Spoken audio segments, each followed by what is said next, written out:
We are Onyx Imaging. We are the highest rated and most reviewed printer service center in Oklahoma. Hey there YouTubers, it's your girl Brett over here at Onyx. Today I'm going to show you the common causes of a paper jam, and I'm working with an HP LaserJet P4015dn. So you want to go ahead and open your tray.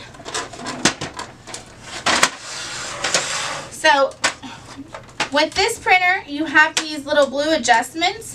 You want to make sure it's in the correct spot for letter size paper, and then not just letter, but whatever size of paper you're using at the time. There's also one on the side that you would move it in for, like envelopes, labels, things like that. So make sure that's in the correct locking position as well. Then you have these little tabs right here. These are your max level indicators. You never want to feel too close to that or over that. If you do, it could cause the printer to not be able to pick up the paper and feed it properly, and result causing a jam.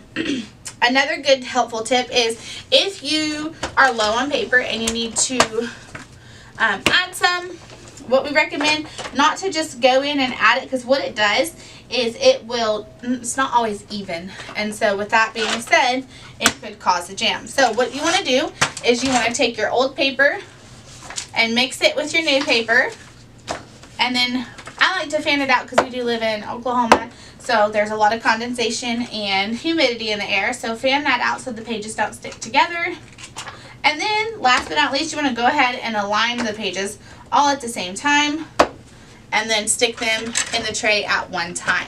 If you do these, it will definitely help eliminate some paper jams, but if you are consistently seeing jams, you probably need to put your printer in for a service. If you're in need of any supplies or quotes, give your girl Brett a call and have a great day.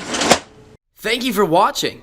If you're interested in how you can receive free labor on all of your service calls, as well as how to qualify for free printer upgrades, contact us today.